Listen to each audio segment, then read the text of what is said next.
Hi! Once I made the same patterns and you can find this video on my channel, but that time I had bad resin and that spoiled my work. Let's try again. I use polymer clay.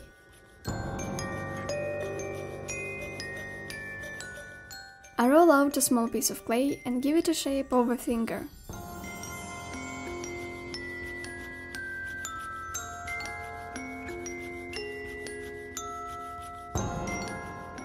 Then I emboss the nail and skin wrinkles.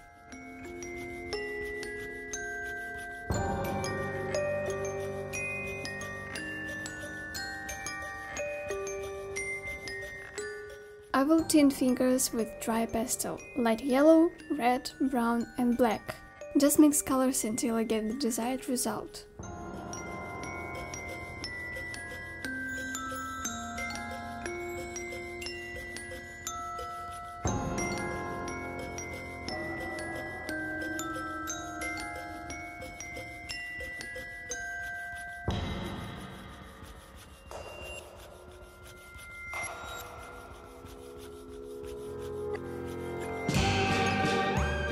If some colors are too bright, wipe them with wet brush.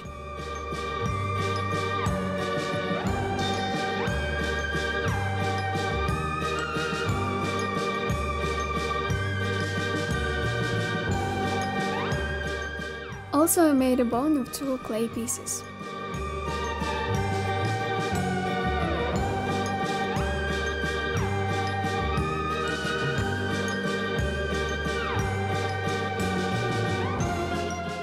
We need to place the bone into the finger carefully. Dotting tool will help.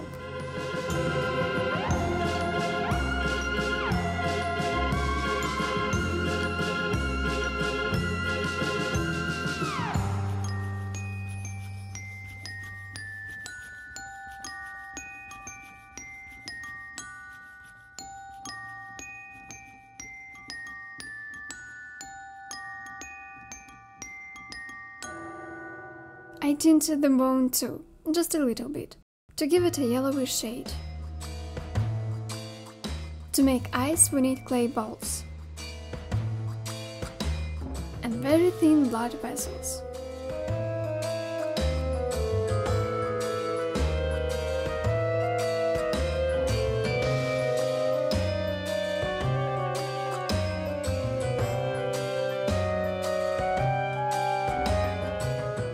I make a hole, we will need it later, and start attaching blood vessels.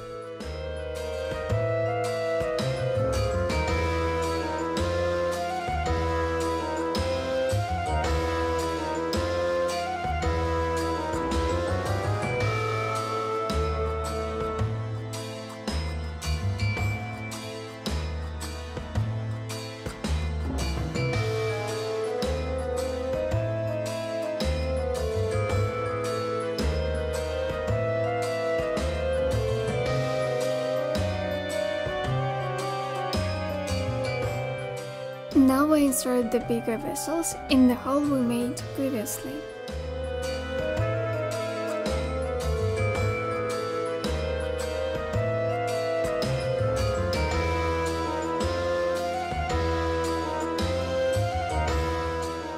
And that's how I'll bake clay pieces. Before baking polymer clay, read the instruction.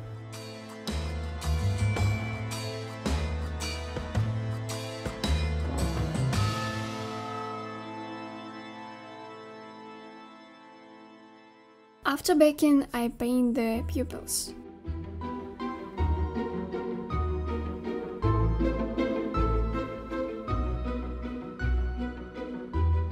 I pour some amount of resin into the glass hemisphere. And I want to tint it a little, like water in pickles. So, in a separate cup, I mix yellow and red colors and add 1 tiny drop to clear resin.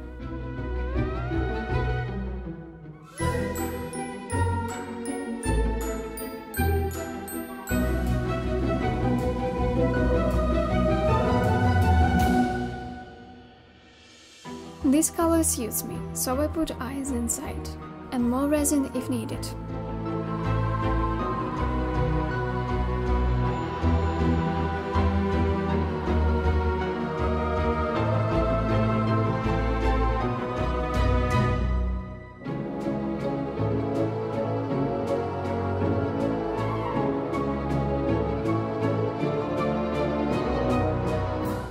Initially I wanted to put fingers inside the flask and glue the lid, but I applied too much resin and it leaked inside. And of course some fingers stick to it.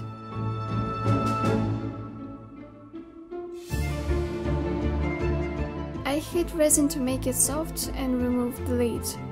Let me remind you to be careful with epoxy resin and fire. And this way I remove unnecessary resin.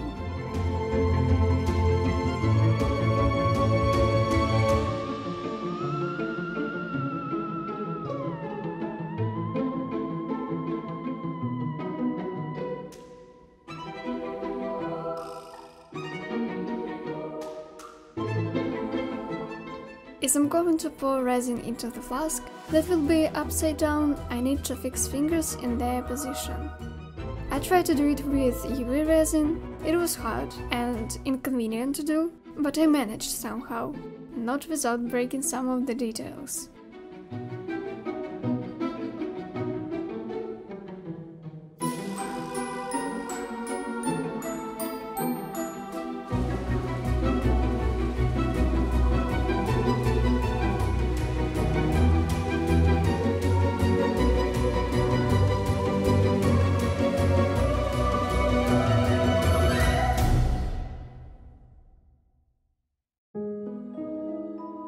I thought that gluing fingers to the lid would be a good idea, but it wasn't.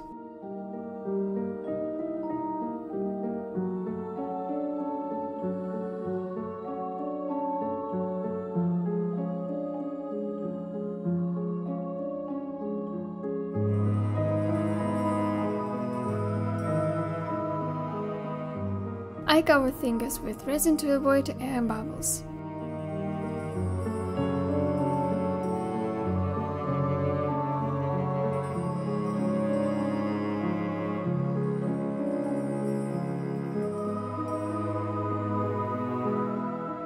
I already started to add more resin as I noticed one broken finger.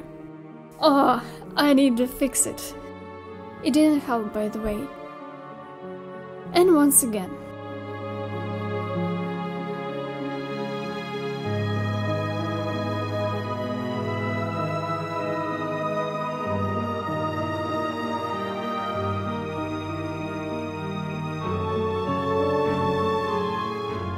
With the second pendant, it's much easier.